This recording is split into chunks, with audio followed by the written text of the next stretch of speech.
श्री चंद्रशेखर जी। माननीय सभापति जी, जय भीम।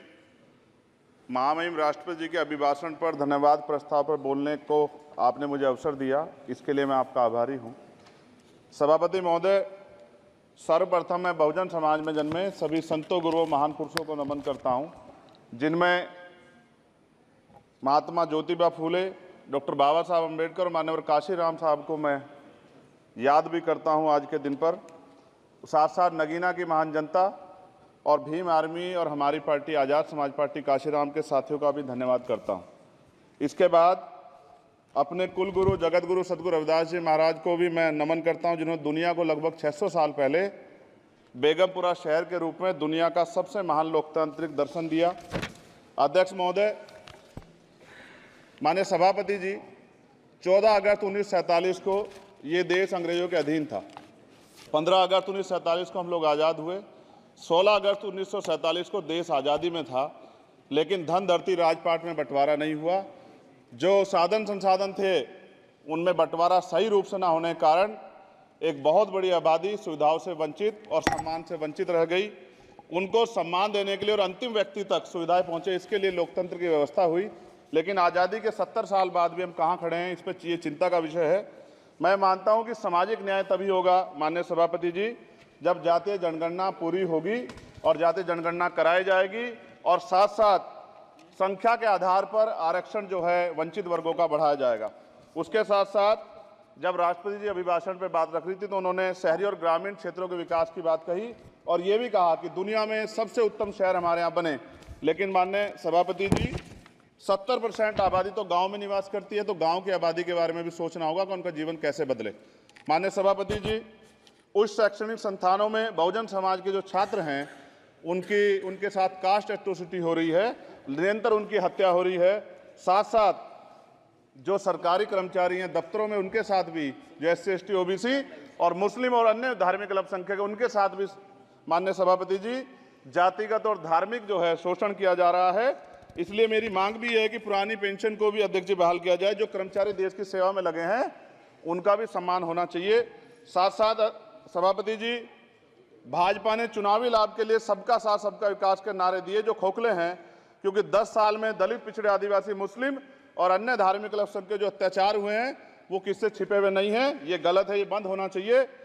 सभापति महोदय जी, महामहिम राष्ट्रपति जी के अभिभाषण में निजी क्षेत्रों में SC ST OBC को रिजर्वेशन देने का कोई उल्लेख नहीं हुआ है, जो कि आज चर्चा का विषय, क्योंकि 98% प्राइवेट सेक्टर है, 2% सरकारी सेक्टर है, तो 98% प्राइवेट सेक्टर में भी हमारी हिस्सेदारी की बात होनी चाहिए। माननीय सभापति जी, आशा कार्यकर्ताओं, आंगनबाड़ी वर्करों, भोजन माताओं के वेतन वृद्धि पे भी कोई उल्लेख नहीं हुआ है, वो भी अभी नंगे, उन पर भी सोचना पड़ेगा। माननीय सभापति जी, जिस क्षेत्र से मैं चुन के आऊँ नगीना से, वो बहुत पिछड़ा क्षेत्र है। उस क्षेत्र में कोई विशेष आर्थिक पैकेज नहीं दिया गया, रोजगार की सेवाएं नहीं है, नौजवान पलायन करता है। IIT, IIM, एम्स, केंद्रीय विद्यालय आदि शिक्षा में और चिकित्सा संस्थानों की स्थापना होनी चाहिए, जो कि नहीं है। और माननीय सभापति जी, मानसून सत्र आ गया है, मेरा क्षेत्र बाढ़ से बहुत प्रभावित है, इसलिए मैं आपसे आग्रह करूंगा कि वहां के लोगों को बाढ़ से निजात दिलाई जाए। माननीय सभापति जी, चीन हमें आंख दिखा रहा है और लगातार हमारे देश की सीमाओं में घुसपैठ कर रहा है, इसलिए अग्निवीर योजना को हटाकर पुनः सेना भर्ती शुरू की जाए और साथ साथ भारत की सबसे प्राचीन व बहादुर रेजिमेंट में से एक चमार रेजिमेंट को पुनः बहाल करा जाए, ऐसा भी मेरा आपसे आग्रह है। माननीय सभापति जी, पिछले सारे प्रधानमंत्रियों ने मिलकर जितना कर्ज लिया है उससे दुगना कर्ज हमारे वर्तमान के प्रधानमंत्री जी ने लिया है। किसान अगर अपना कर्ज माफ कराने के लिए जाता है तो लाठी झेलनी पड़ती है, जबकि सरकार ने धन्ना सेठों का 15 लाख करोड़ रुपए माफ किया है। इस ओर हमें ध्यान देना पड़ेगा, हमारी आने वाली पीढ़ियों को ये कर्ज चुकाना पड़ेगा। माननीय सभापति महोदय जी, किसानों को MSP की लीगल गारंटी तथा किसानों का कर्ज माफ होना चाहिए। साथ साथ 2 अप्रैल 2018 को SC ST के बच्चों पे बहुत बड़े पैमाने पे मुकदमे लगे थे, वो हमारी लड़ाई सही थी, ये सुप्रीम कोर्ट ने माना और बाद में सरकार ने माना, वो मुकदमे तुरंत वापिस होने चाहिए। माननीय सभापति जी, प्रेस जो है उस पर भी शिकंजा कसा जा रहा है। जो पत्रकार सरकार के खिलाफ बोलता है, नौकरी से हाथ धोना पड़ता है और सोशल मीडिया हमारा हथियार है।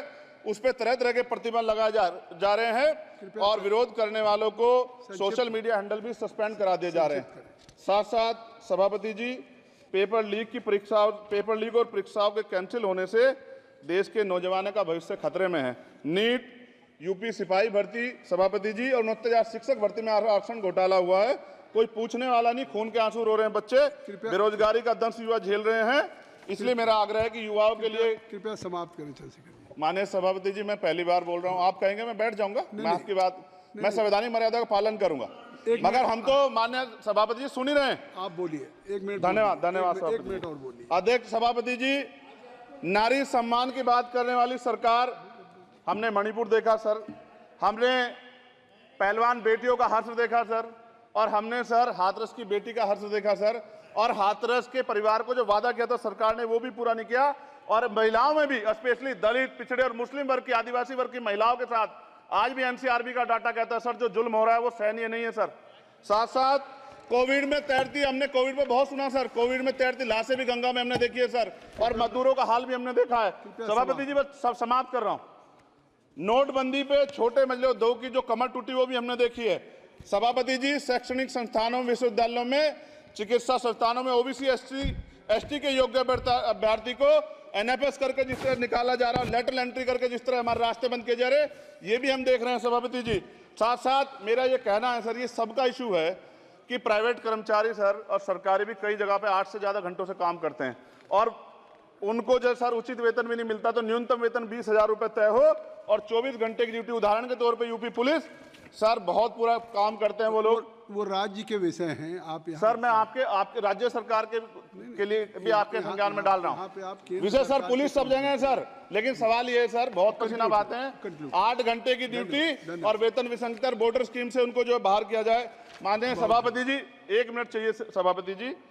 राष्ट्रपति जी ने धर्म के बारे में बात की थी, राम मंदिर से पहले हमारे गुरुघर तुगलकाबाद का फैसला आया था राष्ट्रपति जी, वो सभापति जी अभी तक दिल्ली में स्थित सदगुरु रविदास जी महाराज का गुरुघर नहीं बना।